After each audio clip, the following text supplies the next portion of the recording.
ఆంధ్రప్రదేశ్ శాసన మండలి శాసనసభ సమావేశాల నిర్వహణకు ప్రభుత్వం పటిష్టమైన ముందస్తు ఏర్పాట్లు పూర్తి చేస్తోంది. ఈ నెల 17వ తేదీ నుంచి ప్రారంభం కాబోతున్న అసెంబ్లీ సమావేశాలు ప్రశాంతంగా సమర్థవంతంగా జరిగేలా అన్ని శాఖల సమన్వయంతో పనిచేయాల్సిందిగా శాసన మండలి అధ్యక్షులు కొయ్యం మోషేను రాజు, శాసనసభ స్పీకర్ అయ్యన్న పాత్రుడు చింతకాయలు అధికారులను ఆదేశించారు. అమరావతిలో శాసనసభ ప్రాంగణంలో సమావేశాల నిర్వహణకు సంబంధించి సాధారణ ఏర్పాట్లు, పరిపాలనా అంశాలు, సభ్యులకు అందించాల్సిన సేవలు, శాంతి భద్రతలు, పోలీస్ బందోబస్తుపై అధికారులు సమీక్ష నిర్వహించారు.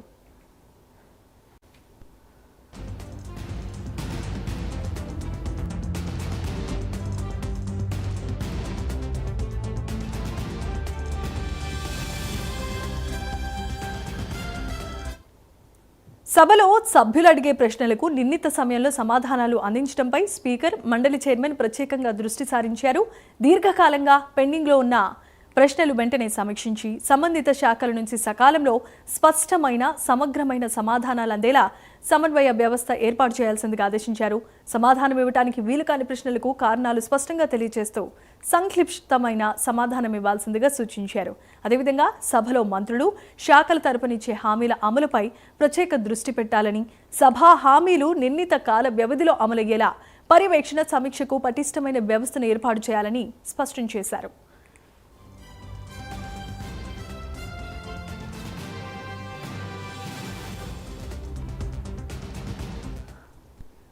సభ్యుల సంక్షేమ అంశాలపై సమావేశంలో చర్చ జరిగింది.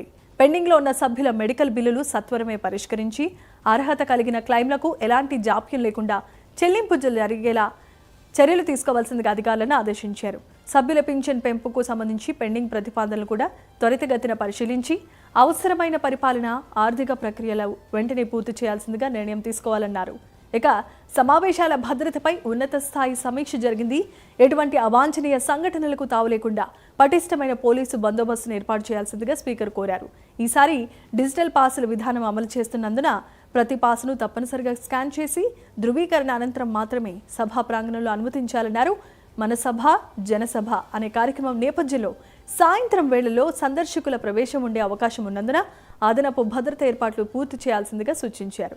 సందర్శకుల ప్రవేశం, పాసుల తనిఖీ, వాహనాల రాకపోకలు, పార్కింగ్, భద్రత తనిఖీలపై ముందస్తు ప్రణాళిక రూపొందించాల్సిందిగా ఆదేశించారు.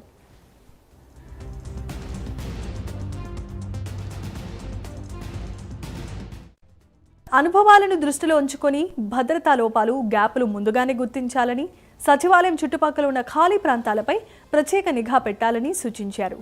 సీసీటీవీ కెమెరాస్, ఆధునిక కమ్యూనికేషన్, సాంకేతిక నిఘా వ్యవస్థలు సమర్థవంతంగా వినియోగిస్తూ 4 వైపులా భద్రతను బలోపేతం చేయాల్సిందిగా పోలీసు అధికారులను ఆదేశించారు. ప్రజాప్రతినిధులు, అధికారులు, సిబ్బంది, మీడియా ప్రతినిధులు, సందర్శకులకు ఎలాంటి ఇబ్బందులు లేకుండా, అదే సమయంలో భద్రతలో ఎలాంటి రాజీ లేకుండా సమన్వయంతో విధులు స్వీకరించాలని స్పీకర్, మండలి అధ్యక్షులు స్పష్టం చేశారు.